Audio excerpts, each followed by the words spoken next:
Selamat pagi semua. Pagi. Shalom, kita bersyukur kepada Tuhan. Tua muda, besar kecil, ya semuanya kita menyembah Tuhan yang sama di pagi hari ini. Kita bersyukur untuk kebaikan Tuhan dalam kehidupan kita. Mari saudara, kita tenangkan, singkirkan semua distraksi yang bisa mengganggu. Kita fokus dengan Tuhan di pagi hari ini sehingga kita mengalami hadirat Tuhan di pagi hari ini. Amin. Mari kita berdoa. Bapa yang baik, kami bersyukur sebab Engkau begitu luar biasa dalam kehidupan kami. Karyamu, perbuatan tanganmu, kebaikan, kesetiaanmu, bahkan setiap kekuatan, kesehatan yang Tuhan berikan bagi kami, membuat kami ada sebagaimana kami ada di pagi hari ini, ya Tuhan. Kami datang di hadapan-Mu dengan ucapan syukur, membawa hidup kami, pujian kami sebagai persembahan yang menyenangkan hati-Mu.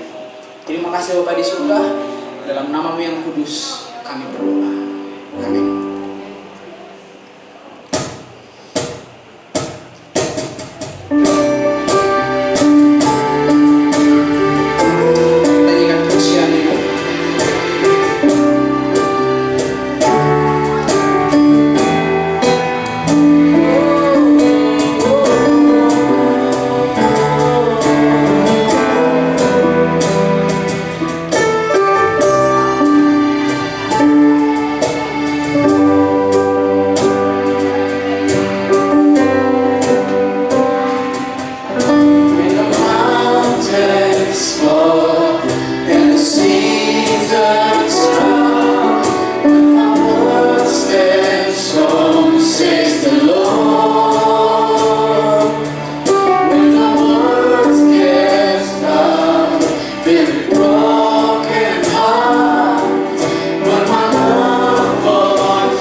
kami bersyukur sebab Engkau baik. Kami siap untuk memuji, memuliakan akan nama-Mu. Biar kiranya Engkau bertata di atas setiap puji-pujian kami. Setiap pujian kami menyenangkan hati-Mu, sehingga kami melihat Tuhan melawat setiap kami yang hadir di pagi hari ini. Demi nama Yesus Kristus kami berdoa dan bersyukur kepada-Mu. Amin. Ya Tuhan, mari kita saling menyapa satu dengan yang lain. Katakan Tuhan Yesus baik. Tuhan Yesus baik. Tuhan Yesus baik. Tuhan Yesus baik. Ya. Oke. Ya, Tuhan Yesus baik. Oke. Tuhan Yesus baik. Betul, amin. Ya. Mari kita nyanyikan pujian ini, saudara.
kita, untuk kebenaran firman Tuhan ini berbicara kepada kita secara spesifik, dan relakan hatimu untuk diarahkan Roh Kudus menuju kepada pembaharuan, pertumbuhan secara rohani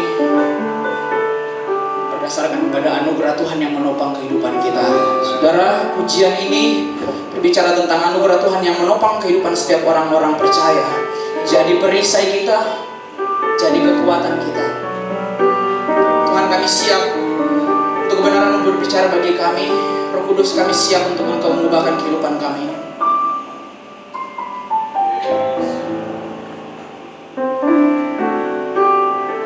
Katakan, mata kami tertuju padamu, kekuatanku hanya di dalam-Mu, erat dalam dekapan, terlebih di saat aku mengerti. Kami mau pilih untuk tetap percaya kepadamu Tuhan. Ku pilih untuk tetap percaya. Ku pilih untuk tetap menyembah-Mu. Kau pernah menolong kami. Kau pernah menolongku. Kau punya 1000 cara Tuhanku.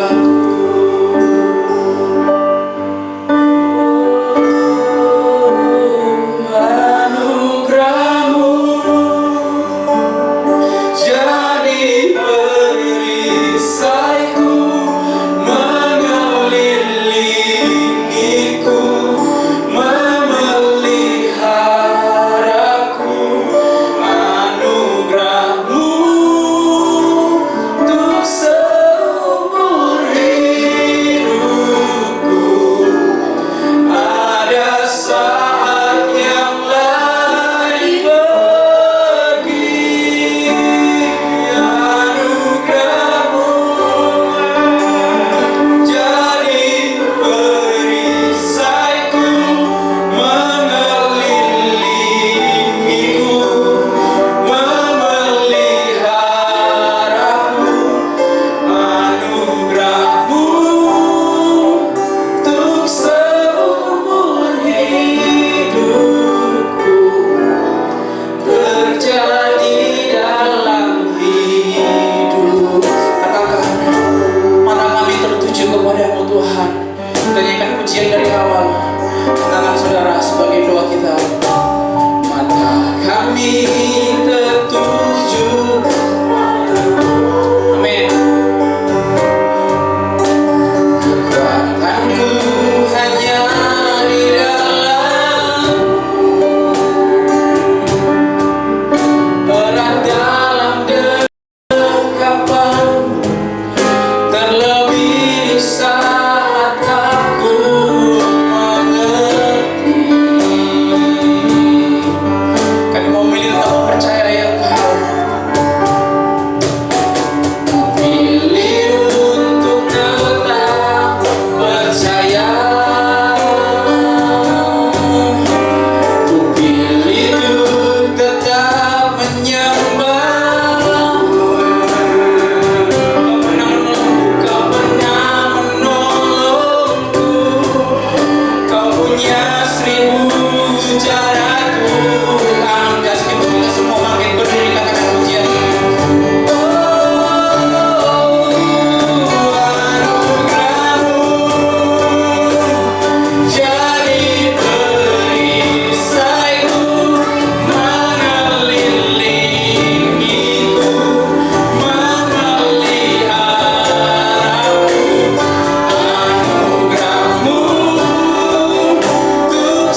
apa yang kita punya hari ini. Saudara yang merasa masih muda, mungkin kita punya kekuatan, tetapi mungkin umur 30-40 tahun kekuatan kita bisa habis. Kita yang punya kekayaan, kita yang punya jabatan, mungkin sampai ke generasi ketiga, keempat, semua yang kita punya bisa habis. Tapi Tuhan, melalui pujian di pagi hari ini kita sama-sama mendengar kabar bahwa anugerah Tuhan seumur hidup kita. Anugerah Tuhan itu seumur hidup kita. Jadi kekuatan ketika kita jatuh, memberikan alasan untuk kita bangkit, memberikan kepastian di dalam ketidakpastian di dalam kehidupan kita. Anugerah Tuhan yang jadi perisai dalam kehidupanmu. Anugerah Tuhan yang jadi perisai buat kita. Saudara, mari kita renungkan lirik dari pujian ini. Anugerahmu jadi perisaiku. Terima Tuhan. Arahkan hatimu kepada Tuhan di pagi hari ini. Jadikan pujian ini sebagai doa di hadapan Tuhan. Anugerahmu untuk seumur hidupku. Ada saat yang lain pergi. Anugerahmu jadi perisaiku, mengelilingiku, memeliharaku.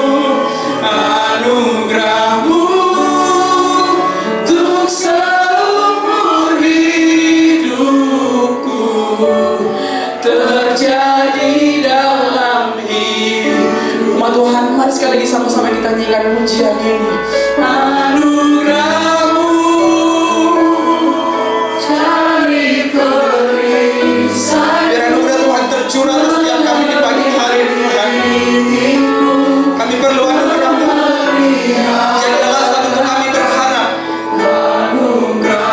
Jadi alasan untuk kami berpengharapan di dalam Engkau, ya Tuhan. Ada saat yang lain pergi.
bisa memahami seberapa besar anugerah-Mu, sampai kami benar-benar berhadapan dengan satu pilihan yang sulit. Ketika kami diperhadapkan kepada kelemahan-kelemahan tubuh kami, kelemahan-kelemahan daging kami menyadari betapa sering kami jatuh dan bangun Tuhan. Tetapi Engkau tetap mengasihi kami ya Tuhan. Tuhan, kami mau berdoa supaya sementara Tuhan masih memberikan anugerah kepada kami boleh memanfaatkan, kami boleh benar-benar menerima anugerah itu dan bertumbuh di dalam anugerah-Mu Tuhan. Sehingga melaluinya Tuhan kami mengerti kasih-Mu yang betapa dalam dan betapa lebar dan betapa luasnya dan tingginya kasih-Mu itu. Sehingga melaluinya Tuhan kami boleh melihat bahwa dunia ini kalau bukan oleh karena anugerah-Mu, dunia ini sudah hancur lama, sudah hilang lama. Kami bersyukur untuk itu Tuhan. Dan biarlah melalui firman-Mu sekali lagi Engkau berbicara kepada kami masing-masing. Dan demi nama Yesus Kristus Engkau mengurapi kami. Haleluya. Amin. Amin. Terima kasih, puji Tuhan buat tim worship yang sudah menyampaikan pelayanan untuk kita bisa bersama-sama memuji dan menyembah Tuhan. Hawa-hawa yang punya anak, punya keluarga, begitu ya, hawa-hawa berlibur, apalagi panas. Tapi saya bersyukur buat saudara yang hadir pada kesempatan pagi hari ini bersama-sama dengan kita di hari Minggu, tanggal 5 Oktober, masuk bulan Oktober, bulan yang baru. Dan tanpa terasa, bulan Desember tinggal 2 bulan lagi masuki bulan Desember. Dan suasana Natal kalau di Filipina bulan September itu sudah ada lagu-lagu Natal ya kalau di Filipina ya. Saya nggak tahu, mungkin di daerah-daerah Kristen sudah mulai, tapi kalau saudara masuk ke mobil saya itu karena memang ada di dalam list, gilirannya lagu Natal muncul dia akan muncul begitu ya. Puji Tuhan. Shalom saudara, apa kabar semuanya?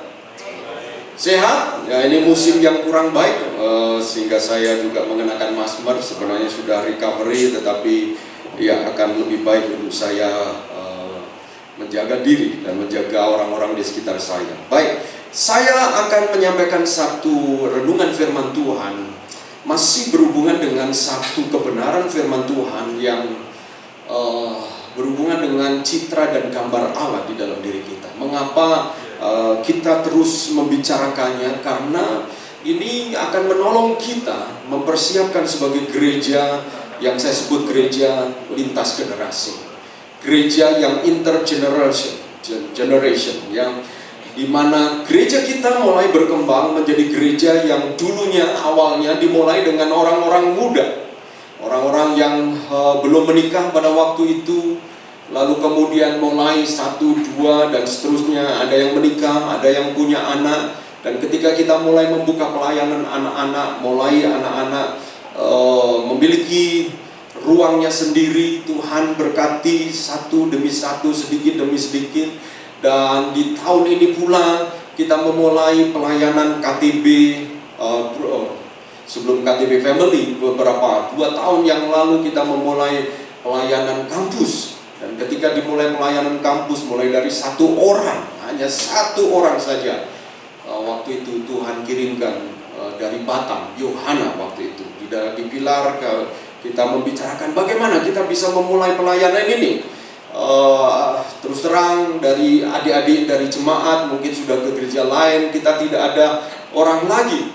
Tetapi saya ingat ketika kita mulai mengundang mahasiswa Sati untuk praktek pelayanan di sini sebelumnya, kita membuka, kita berdoa keliling, berdoa di kampus-kampus.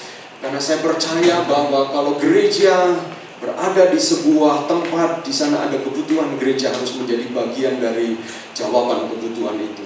Saya ingat kita berdoa di UC, keliling bersama dengan mahasiswa Sati, di UNESA, di IKADO, naik mobil bersama dengan saya, doa keliling. Satu kali juga Selasa malam pernah doa keliling bersama Pan dan Rio.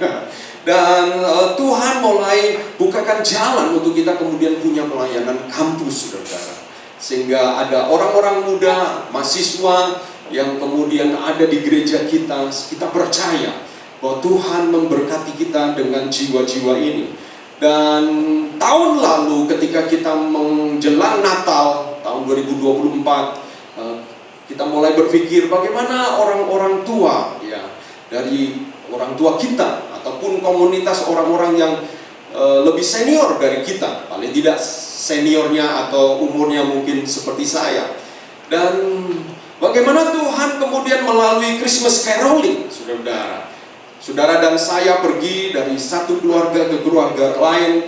Kita melakukan Christmas caroling. Ada yang membantu membuat puding, ada yang membantu membuat alas kaki atau keset begitu. Dan kemudian kita mengunjungi, menyanyi dan berdoa bersama dengan keluarga itu. Sampai tahun ini kemudian Tuhan bukakan kesempatan untuk kita memulai KTB Family. Dan sebelum KTB Family itu jalan, ya Tuhan pertemukan dengan Pak Peter dan Ibu Masya. Sehingga waktu itu saya sharing dengan Pak Peter dan Bu Masya, sebelumnya sharing juga dengan Bapak dan Ibu yang lain, bagaimana kalau kita memulai KTB Family. Dan akhirnya beberapa bulan yang lalu kita memulai. Nah, saudara, saya ingin menunjukkan kepada saudara bahwa Allah kita adalah Allah yang mengutus anaknya Yesus Kristus mati di atas kayu salib untuk menyelamatkan dunia ini. That's itu. Dan bagaimana cara Tuhan bekerja menyelamatkan jiwa-jiwa, maka gereja yang hidup adalah gereja yang mengerti hati Tuhan itu. Sehingga kemudian sekarang di tahun 2025 ini, maka kita sudah mendapati ada beberapa generasi, paling tidak saya melihat 4 generasi ada di dalam gereja kita. Nah, saudara, kita perlu mempersiapkan satu kesehatian, kesepakatan tentang generasi-generasi ini. Setiap generasi punya tantangannya sendiri, dan setiap generasi juga punya kesempatannya sendiri. Dan kembali saudara, hidup sebagai cermin Allah. Ini tema pada pagi hari ini. Kita akan renungkan bersama-sama bagaimana saudara dan saya itu adalah cerminan Allah, pantulan Allah. Di kota yang besar ini kita terbiasa melihat cermin. Apa sih fungsi cermin, saudara? Coba sebutkan fungsi cermin. Apa fungsi cermin? Mengaca, melihat, ya. Tolong wanita-wanita sebutkan fungsi cermin. Mungkin para ladies lebih sering ketemu cermin daripada ketemu suaminya, mungkin ya. Dikit-dikit melihat cermin. Coba dilihat tas-tas para wanita, pasti sebagian besar ada apa? Ada cermin, ya. Selain mungkin digantikan oleh handphone, ya. Tetapi saudara, cermin adalah bagian yang melihat diri kita. Selain itu, di dalam interior ada juga fungsi cermin. Untuk apa di dalam interior? Reflektor. Untuk apa fungsinya reflektor? Biasanya di ruang-ruang yang relatif kecil, untuk mensiasati supaya terlihat besar, luas, maka diletakkan cermin, ya. Untuk sebenarnya sedikit memanipulasi optik, ya. Sebenarnya manipulasi optik untuk merasa bahwa ini ruangan cukup spacious, cukup besar. Nah, fungsi cermin kita lihat yang paling utama adalah sebagai refleksi atau merefleksikan, mencerminkan sesuatu sehingga melaluinya kita bisa melihat diri kita. Kita bisa melihat kekurangan kelebihan diri kita. Nah, bagaimana kalau hidup kita merupakan cermin yang Tuhan tempatkan di bumi ini untuk melihat Allah? Jadi bukan hanya cermin untuk melihat diri sendiri, Tetapi bagaimana kalau kita ditempatkan Tuhan sebagai cermin untuk mengenal Allah itu sendiri? Mari kita lihat di dalam slide berikutnya. Manusia sebagai cerminan Allah. Dalam Kejadian pasal 1 ayat 26 sampai 28, itu ini teks yang menjadi teks utama beberapa kali dalam ibadah kita. Kejadian 1 ayat 26 berkatakan, berfirmanlah Allah, baiklah kita menjadikan manusia menurut gambar dan rupa kita, supaya mereka berkuasa atas ikan-ikan di laut dan burung-burung di udara, dan atas ternak dan atas seluruh bumi, dan atas segala binatang melata yang merayap di bumi. Firman Tuhan mengatakan bahwa ketika manusia diciptakan, dia serupa menurut gambar dan rupa Allah, supaya jadi keserupaan dan kesegambaran kita dengan Allah itu ada hubungannya dengan fungsi, Bapak Ibu sekalian, saudara.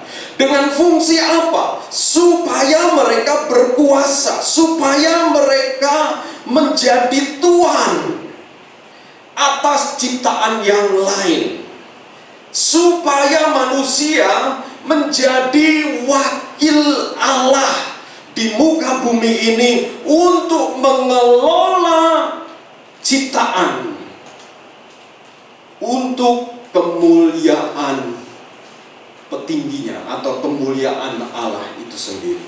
Jadi saudara, perhatikan bahwa kita manusia diciptakan Allah serupa dan segambar, memiliki kesanggupan, kemampuan yang juga dimiliki oleh Allah, walaupun tidak sepenuhnya. Tetapi tujuannya bukan supaya kita sempurna, titik. Tetapi tujuannya supaya kita memiliki kemampuan untuk merefleksikan Allah di antara ciptaan-ciptaan yang lain. Ayat 27, maka Allah menciptakan manusia itu menurut gambarnya. Menurut gambar Allah diciptakannya dia, laki-laki dan perempuan diciptakannya mereka. Allah memberkati mereka, lalu Allah berfirman kepada mereka, beranak cuculah dan bertambah banyak, penuhilah bumi dan taklukkanlah itu, berkuasalah atas ikan-ikan di laut dan burung-burung di udara dan atas segala binatang yang merayap di bumi.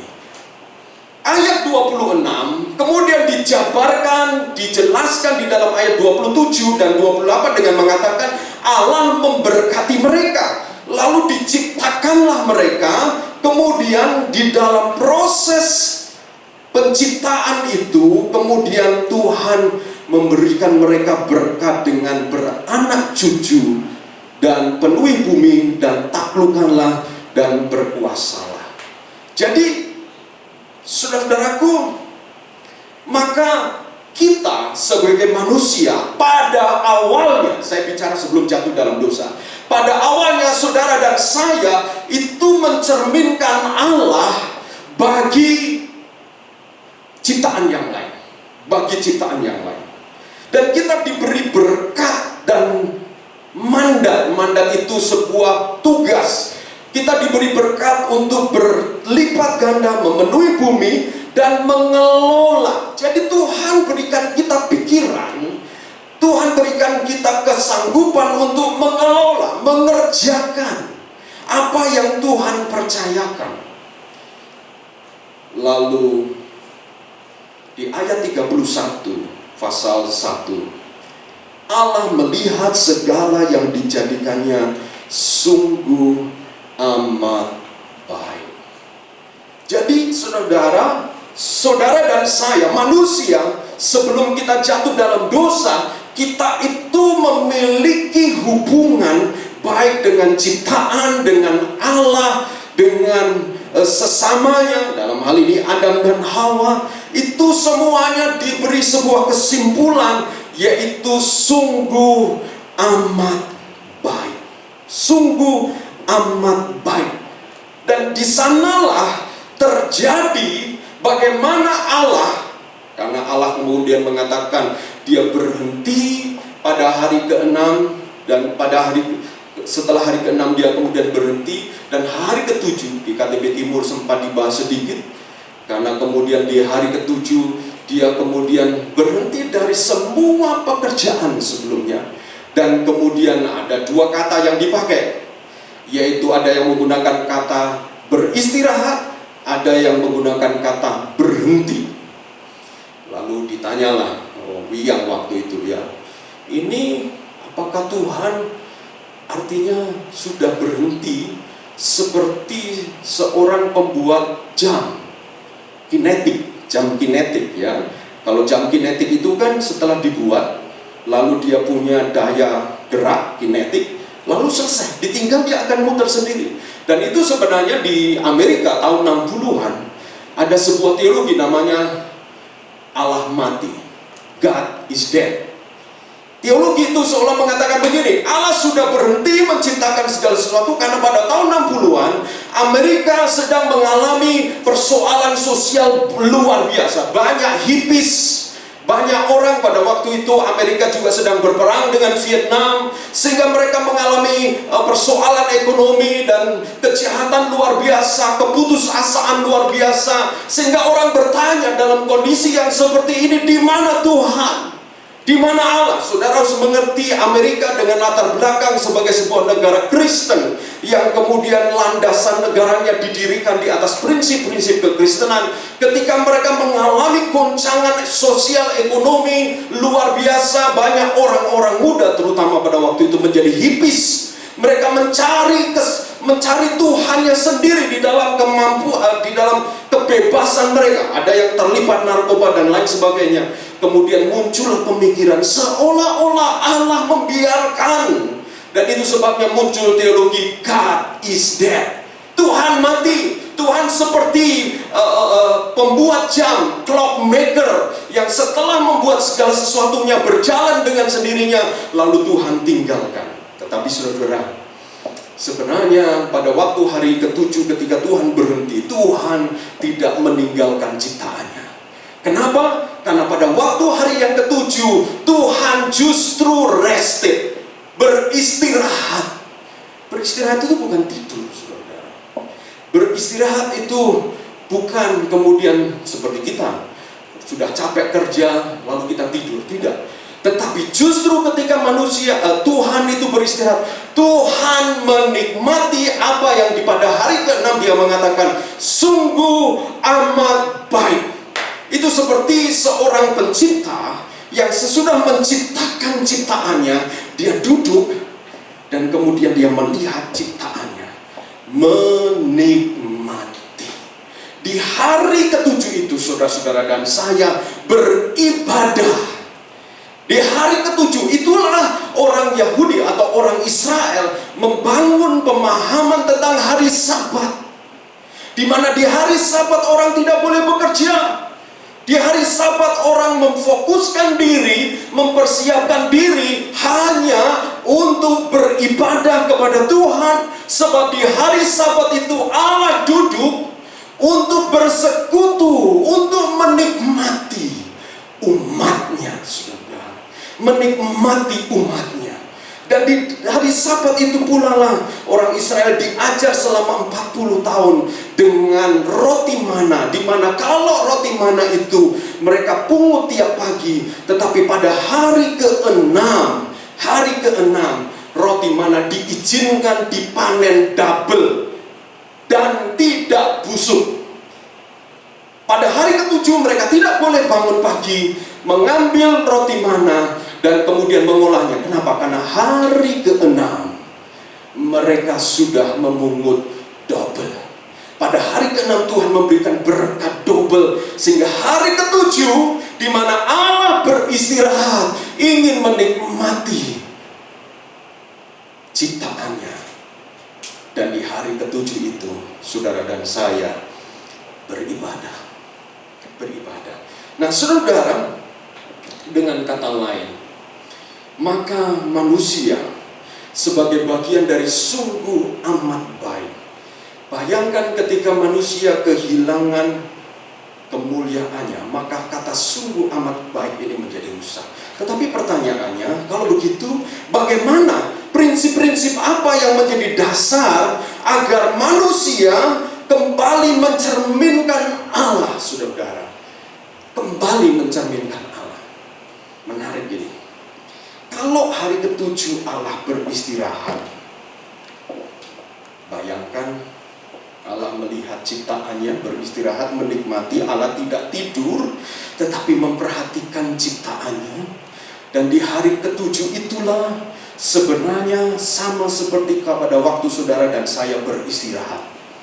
Pada waktu saudara dan saya beristirahat, apa yang terjadi? Apa yang terjadi waktu kita istirahat? Tubuh kita, apa yang terjadi dengan tubuh kita? Apa? Meregenerasi. That's good. Terjadi regenerasi, di mana sel-sel kita diperbarui. Itu sebabnya kita perlu tidur malam. Ada juga yang mungkin di antara saudara, saya harus tidur sekian, jam sekian, karena di atas itu tubuh saya, tubuh manusia biasanya melakukan regenerasi. Ya. Dan memang kalau itu dilanggar, apa yang terjadi, saudara? Resting time. Pada waktu istirahat itu dilanggar, apa yang terjadi? Kalau saudara kerja atau kita pokoknya aktivitas, saya masih merasa muda, kita masih pokoknya suplemen lah, inilah. Tetapi resting time, waktu beristirahat, waktu di mana sebenarnya tubuh itu mengalami recovery, mengalami regenerasi, itu dilanggar, apa yang terjadi? Sakit sama kami. Levernya mulai kena, ya, karena dia terus bekerja. Nah, saudara, saya melihat sebenarnya hal yang sama ketika Allah menetapkan hari Sabat untuk dia menikmati ciptaannya, dan manusia membangun hubungan yang dekat dengan dia di hari Sabat dengan menyembah, beribadah kepada dia. Itu juga adalah masa regenerasi. Masa di mana tubuh ciptaannya Tuhan bekerja untuk meregenerasi. Tuhan bekerja untuk memulihkan, merestore. Itu sebabnya juga secara teologis pada hari Minggu kita mengupayakan di dalam ibadah kita terjadi proses restorasi, di mana saudara dan saya mendengar firman, kita diingatkan dan kita memberi ruang untuk saudara dan saya didoakan supaya apa? Supaya Allah yang telah menetapkan pada satu hari di mana itu adalah hari resting, Allah pencipta kita adalah Allah yang akan mengoperasi dan memperbaiki hidup saya dan saudara-saudara. Sehingga saudara perhatikan bahwa sebenarnya beribadah bukanlah sekedar sebuah acara seremoni, tetapi itu adalah desain dari ciptaan Allah kepada makhluk yang memang kita itu telah ditetapkan ada satu siklus tertentu di mana kita harus beristirahat. Sayangnya beristirahat seringkali dipahami hanya satu sisi saja, di mana kita beristirahat pokoknya nggak ngerjain apa-apa, pokoknya kita sudah santai nggak mikirin apa-apa, kita kemudian beristirahat. Saudara-saudara, sementara Allah seperti sedang menunggu duduk. Di mana anakku nih ya? Sementara aku sedang menantikan untuk waktu istirahat itu bersama dengan umatnya. Itu sebabnya saudara, bagaimana kita bisa mencerminkan Allah. Saya menemukan satu prinsip ini. Next slide. Prinsip yaitu kita menyerupai atau kita menjadi seperti apa yang kita sembah. Kita menjadi seperti apa yang kita sembah. Dalam bahasa Inggris, we resemble what we revere. Kita menyerupai apa yang kita hormati, apa yang kita agungkan, atau apa yang kita sembah. Di dalam Mazmur pasal 115 ayat 8 berkata, seperti itulah jadinya orang-orang yang membuatnya, yaitu membuat berhala dan semua orang yang percaya kepadanya. Seperti itulah jadinya. Jadinya seperti itu tuh seperti apa, saudara? Ini sedang berbicara sebenarnya ketika zaman itu berhala lebih banyak bentuknya itu patung, ya, patung, di mana patung itu punya mata tetapi tidak bisa melihat, punya telinga tetapi tidak bisa mendengar, punya tangan tetapi tidak bisa bergerak untuk menolong. Seperti itulah orang-orang yang membuatnya dan semua orang yang percaya kepadanya. Prinsip yang ada di dalam kalimat Mazmur 115 ayat 8 adalah kita akan menjadi seperti siapa atau apa yang kita sembah. Kita akan menjadi seperti yang kita sembah. Kita akan menjadi seperti yang kita anggap paling bernilai, kita anggap kita paling agungkan, kita paling hormati. Kita akan menjadi seperti itu. Itulah kata idolatry, penyembahan berhala. Dan itulah kata yang sama dengan bahasa Indonesia, idola. Kita ini akan menjadi seperti yang kita idolakan. Betul ya? Kalau anak kita mengidolakan Sailor Moon, maka dia akan melihat, wow, perlengkapan Sailor Moon ya, yang mulai ada bintang-bintang begitu ya, lalu kemudian ada roknya begitu, wush, dan ya kalau zaman saya dulu kami tidak ada model-model begitu, tetapi saya ingat kami waktu itu sukanya masih di desa ya, di kampung itu televisi hanya ada di satu rumah Pak Guru ini. Jadi kita akan nobar nonton bareng. Dan biasanya film yang kita tonton bersama-sama adalah film koboi. Maka saudara, permainan anak-anak di kampung itu adalah permainan tembak-tembakan. Ya, karena kita wow melihat film koboi itu, kita mengidolakan jagoan kita.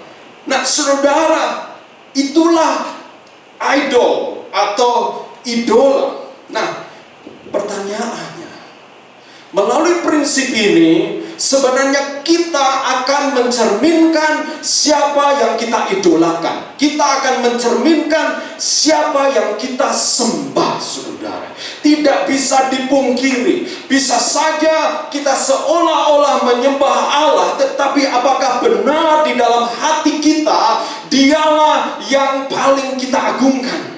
Karena siapa yang paling mempengaruhi atau kita paling agungkan, itulah pribadi yang pada akhirnya kita cerminkan, saudara-saudaraku. Nah, saudara, menyembah uang bisa menjadi rakus. Kita semua perlu uang. Kita tidak naif. Gak ada uang yang gak ada yang bisa dikerjakan. Tetapi berbicara menyembah uang artinya mengizinkan uang yang mengendalikan semua perhitungan, pertimbangan, keputusan kita. Mau menolong orang, kita sendiri masih kekurangan. Bukan pertimbangannya kasih, tapi pertimbangannya uang. Kita rasa kurang.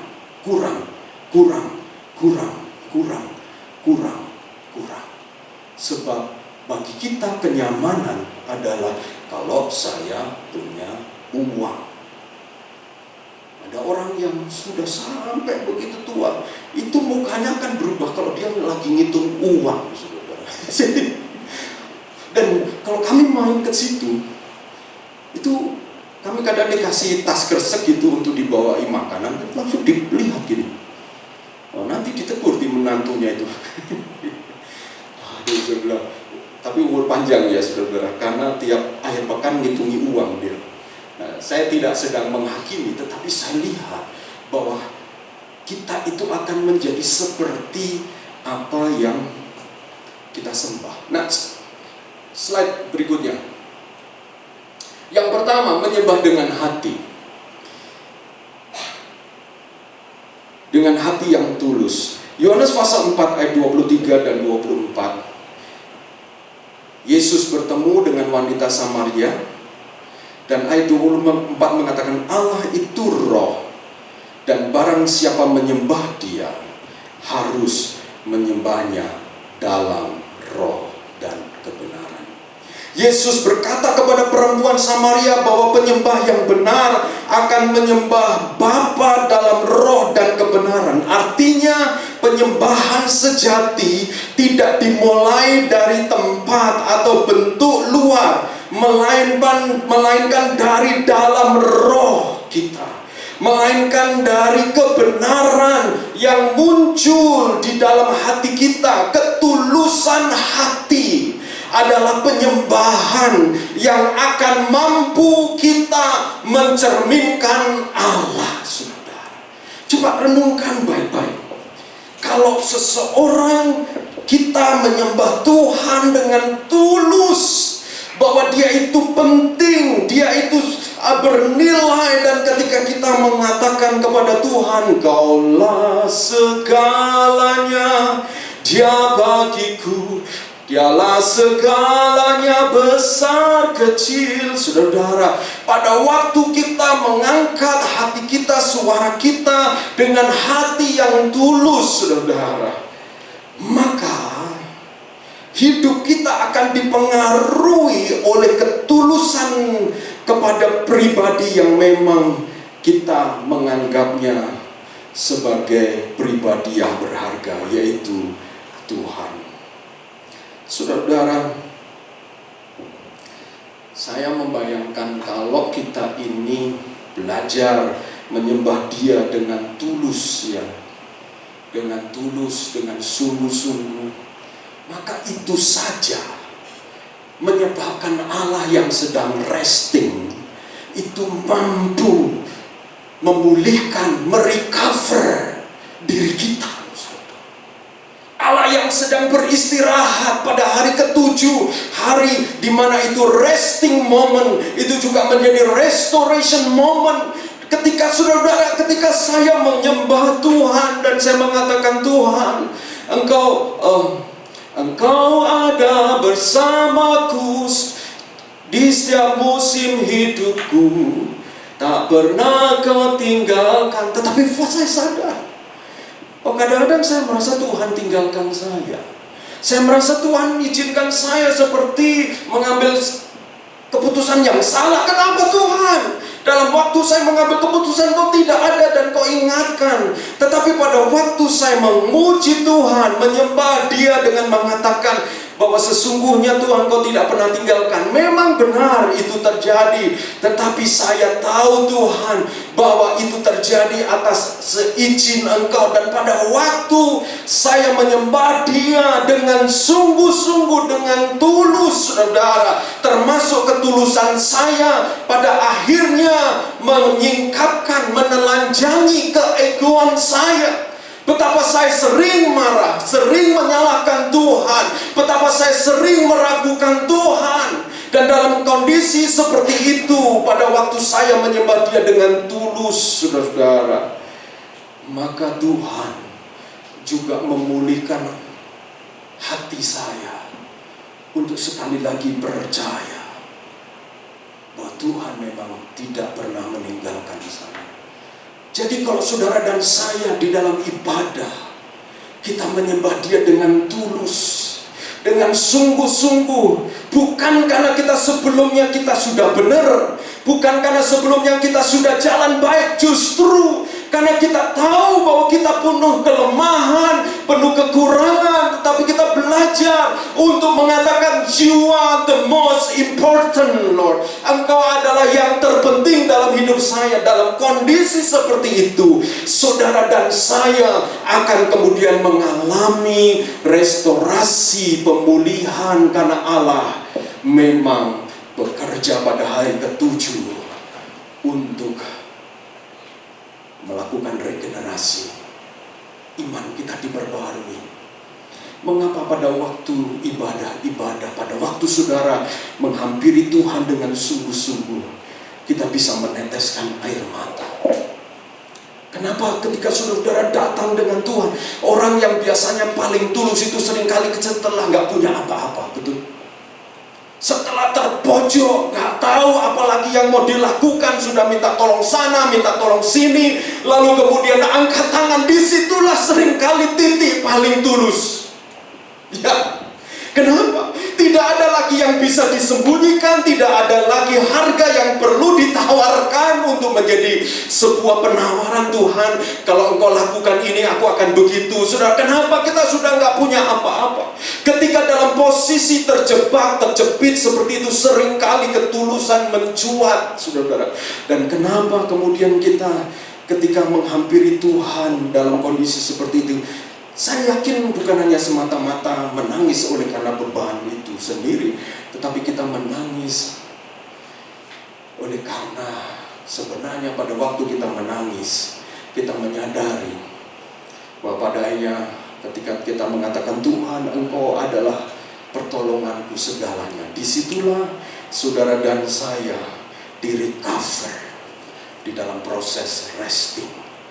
Dan setelah itu, berapa banyak di antara orang-orang yang kemudian bisa bersaksi bagaimana Tuhan baik di dalam hidupnya, bagaimana pada akhirnya orang tersebut menjadi cermin Allah bagi dunia.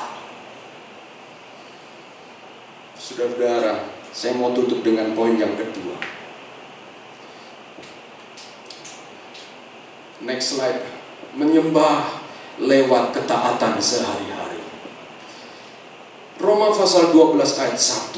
Karena itu saudara-saudara, demi kemurahan Allah, aku menasihatkan kamu supaya kamu mempersembahkan tubuhmu sebagai persembahan yang hidup, yang kudus, yang berkenan kepada Allah. Itu adalah ibadahmu yang sejati.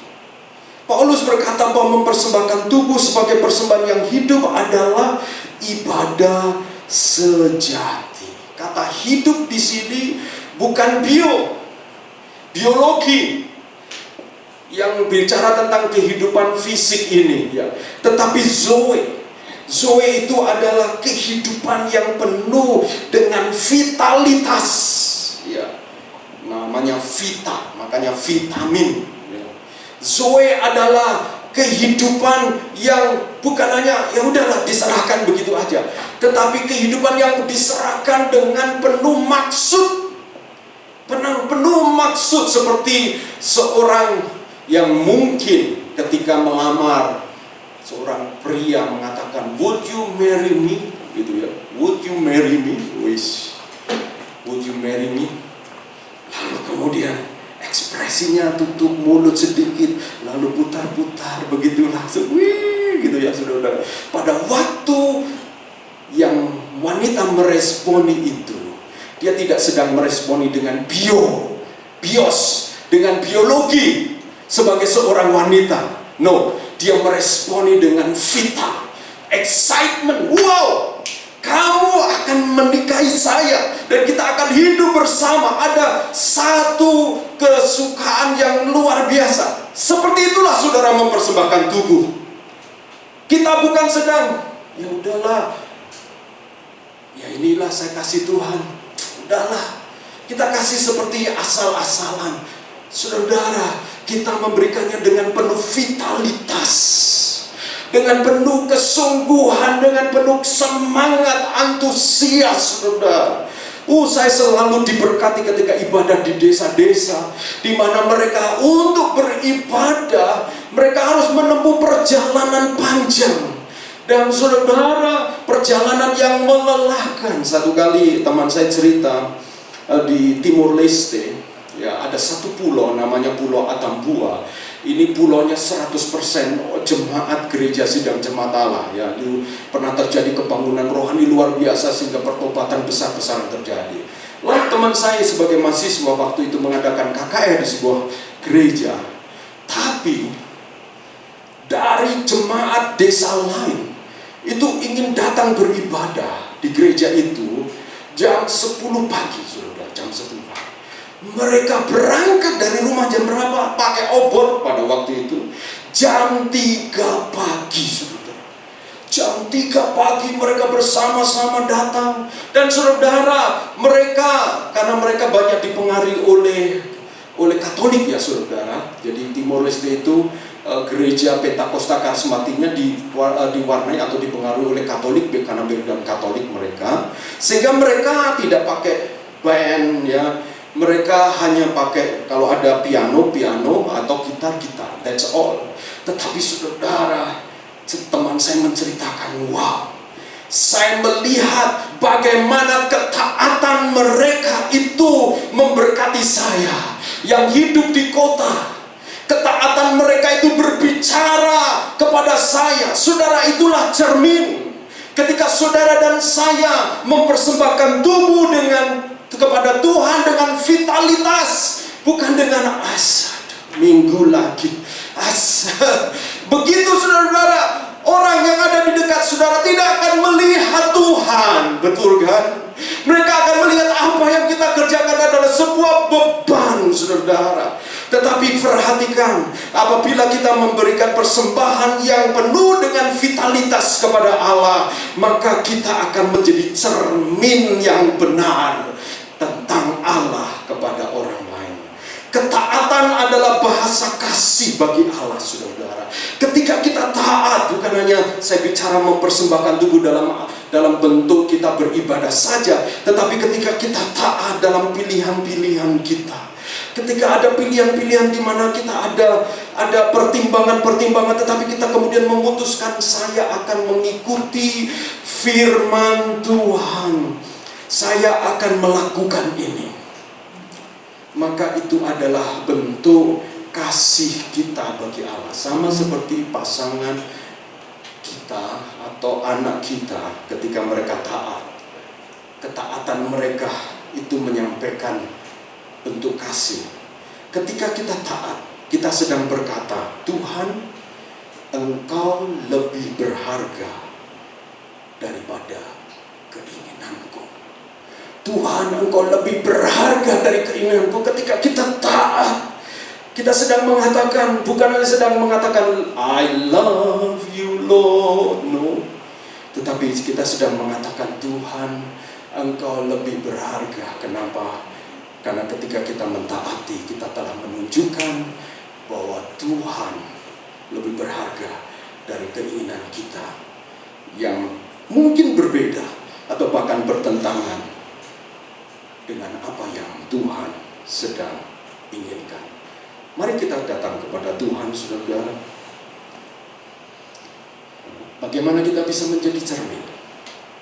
Kita menjadi cermin ketika kita menyembah Dia, menyembah Tuhan, menyembah dengan tulus, menyembah ketika saudara-saudara seperti pasangan. Ketika pasangan saudara tulus menyatakan ya di atas ya, tidak di atas tidak, akan ada connection. Tapi kalau pasangan kita mengatakan yang I love you yang, tetapi sebenarnya dia tidak tulus menyampaikannya, saudara akan tahu. Ketika itu terus berulang, lama-lama kita tidak akan ada connection.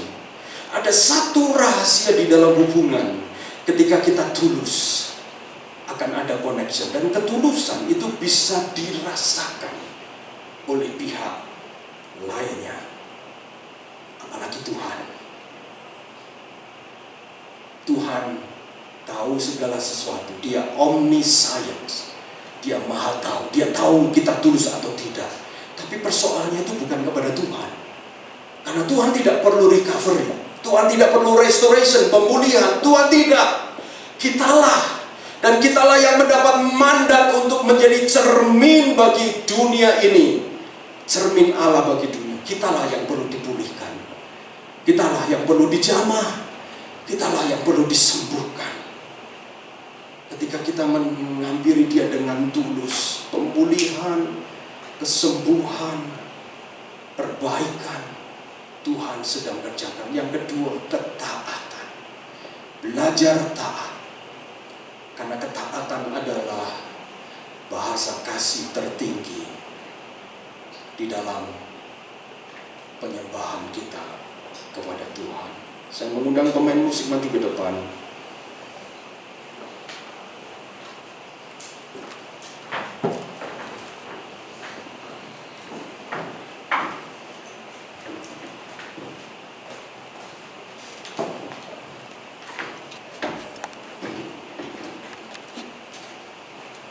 Saya mengajak kita menyanyi satu pujian. Dalam segala keadaan, Yesus selamanya Yesus. Sekali Yesus, selamanya Yesus. Saya minta saudara memahami lirik lagu-lagu ini. Kata-kata dari lirik lagu ini bukan dalam kondisi seperti kita sedang mengalami kesulitan, mengalami persoalan, tidak. Tapi saya mengajak saudara menyanyikan lagu ini sebagai respon kita terhadap firman Tuhan, di mana dalam segala keadaan waktu berlimpah maupun kurang, tetap Yesus yang mempesona hatiku. Amin. Tetap Yesus yang membuat vitalitas kita dikembalikan. Ketika kita merasa loyo, ketika kita merasa Tuhan, I'm tired, I get bored, saya bosan Tuhan. Oh saudara-saudara, itu bukan Tuhan yang kemudian perlu merubah apa-apa. Kita perlu datang dengan tulus. Kita perlu terbuka, Tuhan saya lelah, tetapi saya ingin belajar mengasihi Engkau Tuhan. Ketulusan muncul di sana, maka Dia beri damai dan kesempatan baru. Bait yang kedua, di setiap musim kehidupan, waktuku kuat maupun lemah, tetap Yesus yang mempesona hatiku. Amin. Kita memuji Tuhan lengkap atau tidak lengkap musiknya, tetap Yesus yang mempesona hati kita. Amin. Kita datang kepada Tuhan bahkan di dalam doa-doa pribadi kita, entah kita lagi mood atau kita tidak lagi mood saudara, tetapi ingat, ketika saudara menghampiri Dia dan engkau taat untuk menghampiri Dia, maka di sana engkau sedang menyatakan kasih yang tertinggi. Dan kepada Yesus kita berkata, tetap Yesus yang mempesona hatiku. Mari kita nyanyikan ini dan kita bangkit berdiri bersama-sama. Amin. Haleluya Yesus. Amin. Haleluya.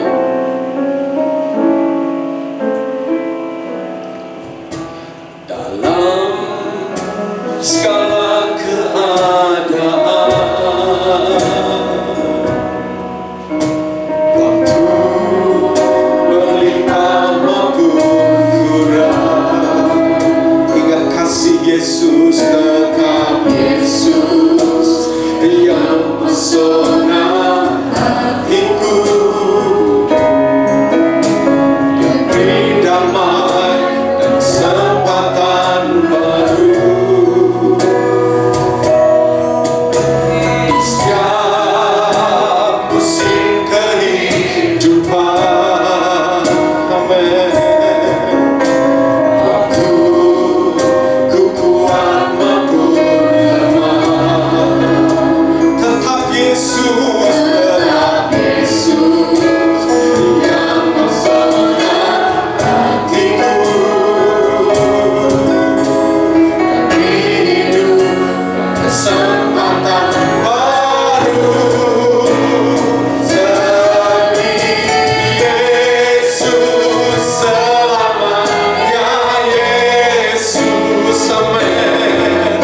Harapanku takkan hilang,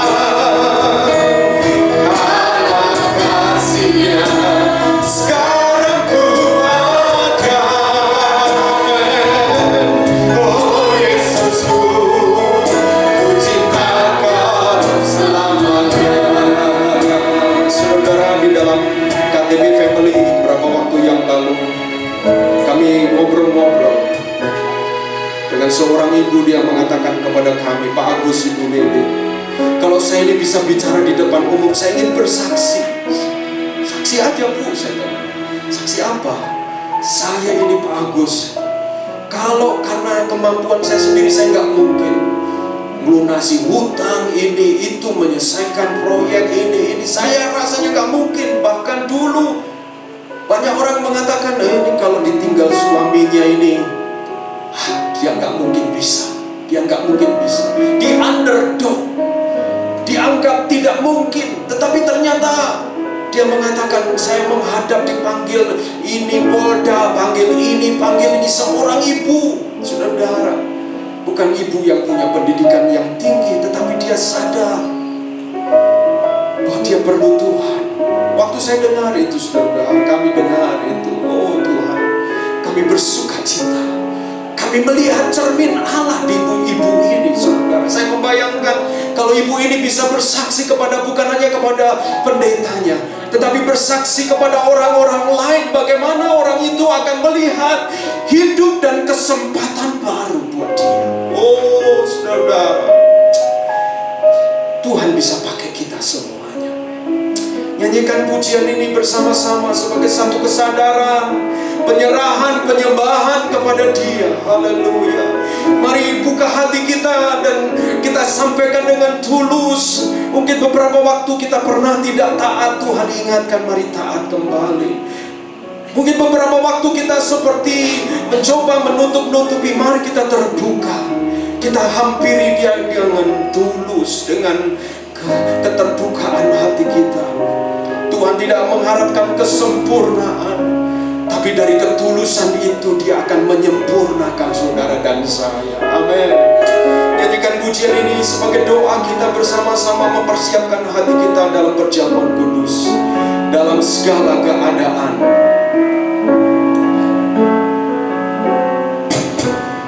Dalam segala keadaan,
saya akan membawa respon kita melalui perjamuan kudus.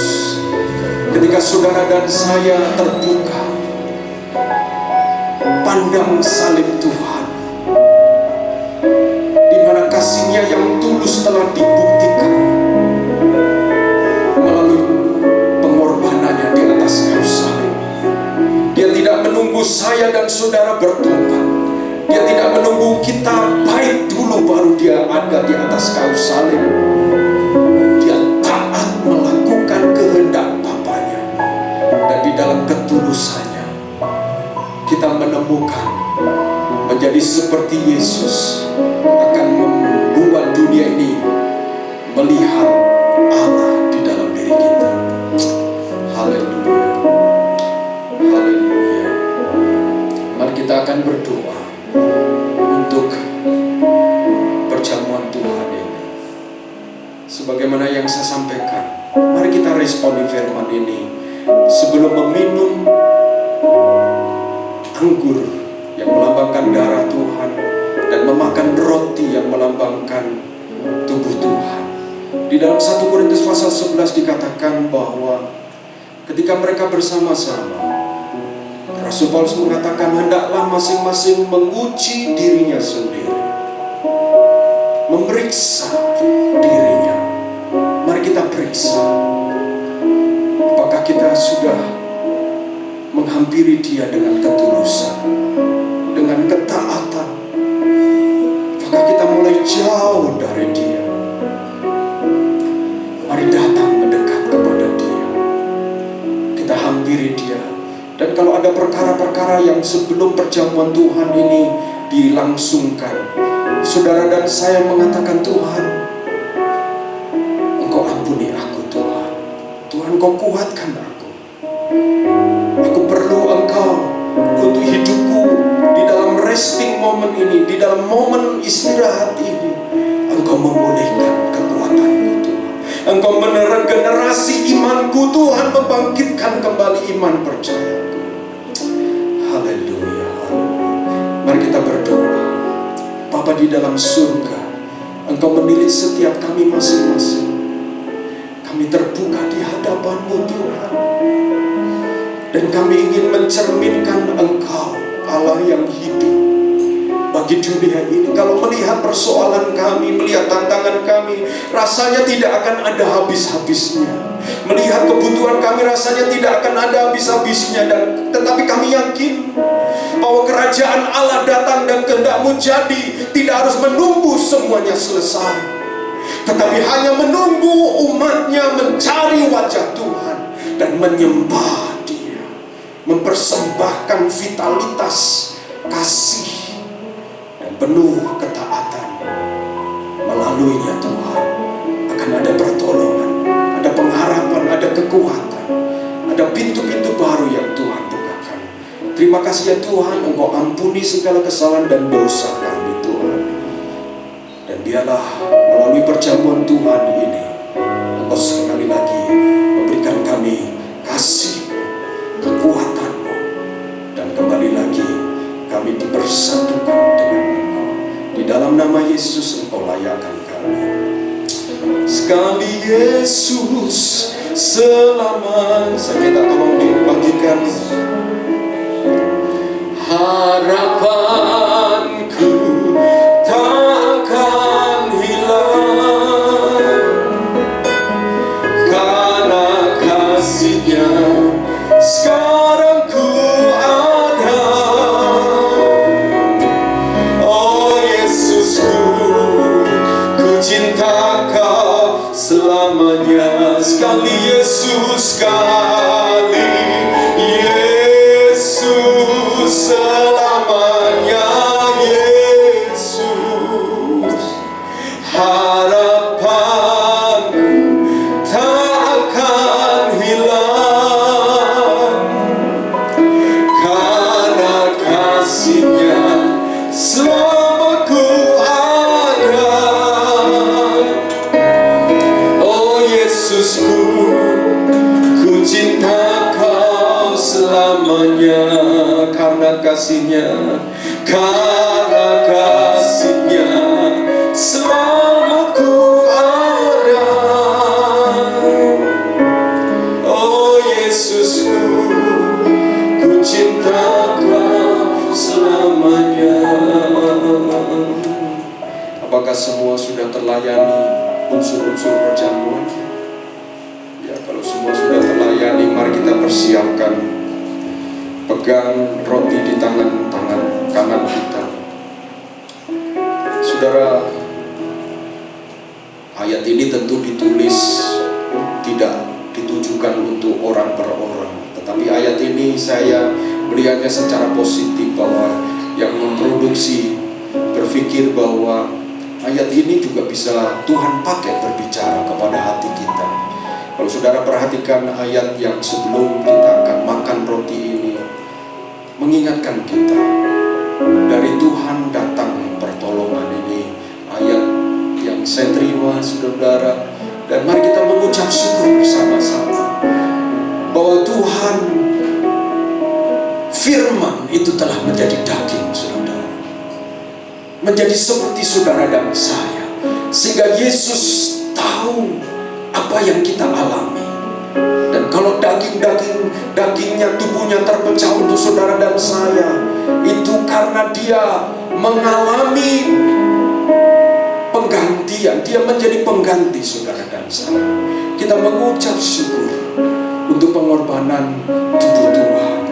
Maka Yesus mengambil roti yang melambangkan tubuhnya dan berkata, inilah tubuhku yang telah dipecah-pecahkan bagi kamu. Ingatlah akan aku setiap kali kamu memakannya. Mari kita makan bersama-sama.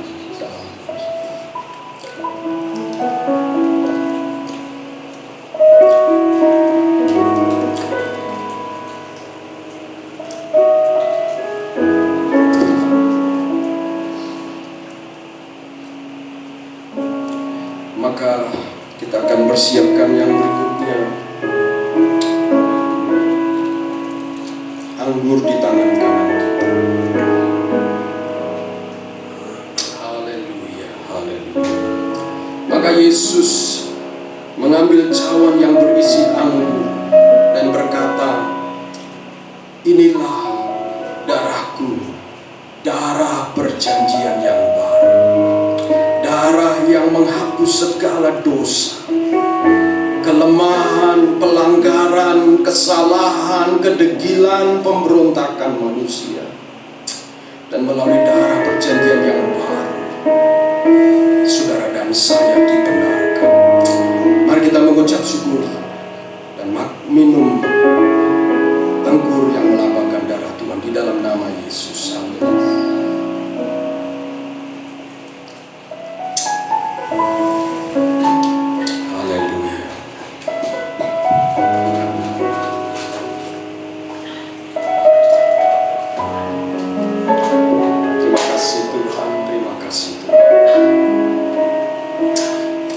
Bersyukur Tuhan, biarlah firman yang telah menjadi daging, yaitu Yesus Kristus, tinggal di dalam setiap kami, sehingga firman yang kami dengar juga akan menjadi daging di dalam hidup kami, akan mewujud, akan menjadi satu, sehingga kami menjadi pelaku-pelaku firman Tuhan. Terima kasih ya Tuhan buat pengorbanan-Mu, dan hanya di dalam nama Yesus Kristus kami mengucap syukur. Haleluya. Amin. Puji Tuhan, silakan duduk. Saya serahkan klik untuk sampaikan pengumuman.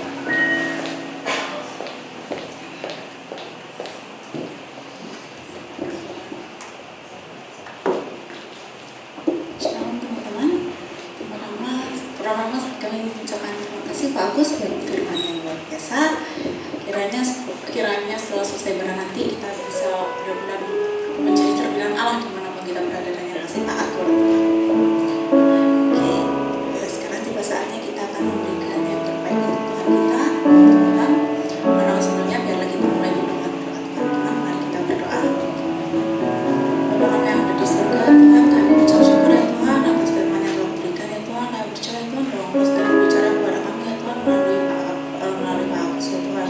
Tuhan, kiranya firman yang disampaikan oleh Pak Agus nanti bisa menjadi rema dan kami terapkan ya Tuhan dimanapun kami berada ya Tuhan, kapanpun kami berada ya Tuhan, gak cuma di pertemuan ibadah, tapi biarlah kami menerapkan itu dimanapun kami berada dan juga di kehidupan kami sehari-hari ya Tuhan. Tuhan, kami ingin mengucap syukur ya Tuhan atas apa yang telah percayakan kepada kami. Biarlah persembahan yang kami berikan ini berguna bagi pekerjaan. Terima kasih Tuhan, dalam nama-Mu kami mengucap syukur. Bagi teman-teman yang ingin memberikan persembahan dapat diberikan melalui via transfer ke rekening gereja yang tertera atau melalui kantong kolektor yang akan diadakan oleh tim Nasir. Nah, sambil teman-teman memberikan persembahan, saya akan membacakan satu ayat di Matius 7. Karena orang yang Matius 7 ayat 8, karena orang yang minta akan menerima, orang yang mencari akan mendapat, dan orang yang mengetuk akan dibuka pintu. Kami keluarga besar SIF House of Restoration Surabaya ingin mengucapkan terima kasih juga bagi teman-teman yang sudah setia untuk memberi persembahan, perpuluhan, dan juga yang terbaik bagi pekerjaan Tuhan. Kami juga ingin berterima kasih pada teman-teman yang sudah setia dan teman-teman juga yang sudah melayani. Thank you for effort. Okay. Nah, welcome bagi semua teman-teman baik yang baru pertama kali hadir maupun yang sudah setia. Welcome juga buat teman-teman yang join secara online. Besar harapan kami untuk bertemu teman-teman di pertemuan ibadah berikutnya. Nah, kami mengundang seluruh teman-teman mungkin yang belum berjemaat tetap atau belum memiliki gereja tetap, bisa join bersama kami di SAF Surabaya. Ibadah kami diadakan setiap hari Minggu jam 10 di tempat ini. Nah, ibadah kami juga disertai dengan ibadah Sunday School setiap hari Minggu. Nah, lalu hari Selasa ini kita akan ada more yang akan diadakan secara online jam 7 malam. Jadi buat mungkin yang minggu kemarin yang libur karena Academy Leadership, jadi Selasa ini more diadakan kembali secara online jam 7 atau 7.30. Antara jam 7 dan 7.30 jam segitu. Teman-teman yang mau join nanti linknya bisa kontak ke Pak Agus atau ke teman-teman mungkin yang sedang pelayanan ya. Nah, lalu untuk hari Kamis ada KTB di barat dan di timur, 2 di barat dan 1 di timur jam 19.30. Lalu hari Sabtu ada Resa Community untuk para mahasiswa jam 18.30 di lantai 6 di tempatnya Sunday School. Nah, lalu yang perlu di take note untuk minggu depan, khusus untuk minggu depan akan diadakan kelas pre-encounter. Pre-encounter itu apa sih? Pre-encounter adalah kelas pemuritan dan pembekalan, terutama bagi teman-teman mungkin yang baru join ke gereja kita gitu, yang baru bergabung bersama kita, mungkin tahu mungkin kalau di luar sana biasanya kalau dari pengalaman saya selalu mendapatkan gerejamu alirannya apa gitu. Harus mungkin mau tahu visi misi gereja kita apa itu. Nah, itu semuanya akan didapatkan di kelas pre-encounter setelah selesai ibadah. Jadi sekali lagi take note, kalau pre-encounter diadakan minggu depan akan ada pre-encounter jam 12.15 dan lunch provided. Dan untuk teman-teman yang mau join bisa kontak saudara Raymond. Nah, ada titipan juga dari tim misi GSDA di Indonesia, tapi sepertinya ada trouble. Oke, ada trouble. Jadi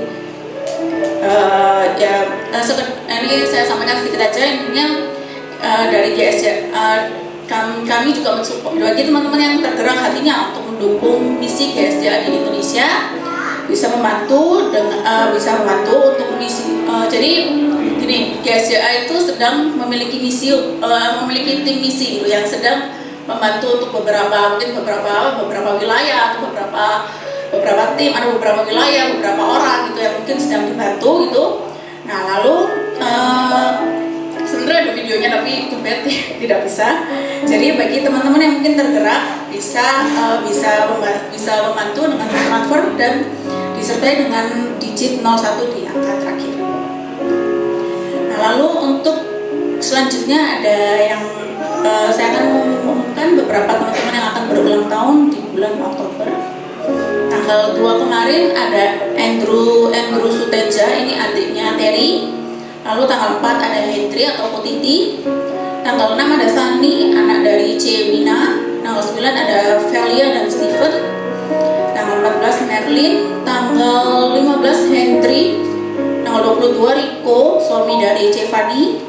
24 Billy, 26 Dani, dan 28 Clovis, anak dari Michael. Ya, cukup banyak ya yang berulang tahun. Oke, sekian komentar saya kembali kepada Pak Agus.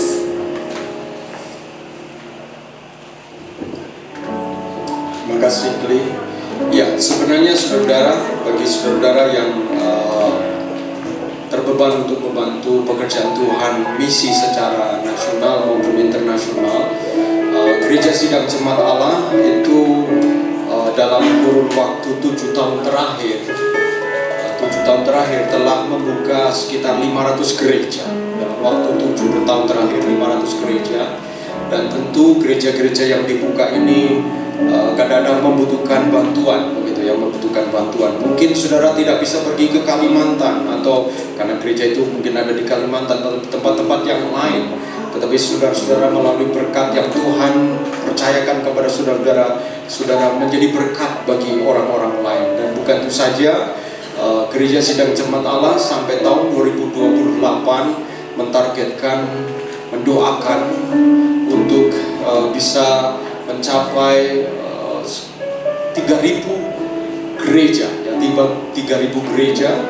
Dan dalam pertolongan Tuhan, kiranya Tuhan tolong ini semua, karena saudara-saudara, kita berada di satu masa, satu zaman yang tidak mudah, tetapi kita bisa ambil bagian, berpartisipasi, menjadi bagian dari pergerakan global tersebut dengan keuangan kita. Dan silakan kalau saudara-saudara tergerak memberikan pekerjaan, membantu pekerjaan Tuhan di bidang misi secara nasional, bahkan global, saudara bisa menambahkan digit terakhir itu angka 1, ya, angka 1, sehingga itu akan langsung oleh bendahara diidentifikasi sebagai persembahan misi, membantu pekerjaan Tuhan secara nasional maupun secara global, ya, secara global. Mari kita akan bangkit berdiri, kita akhiri ibadah kita.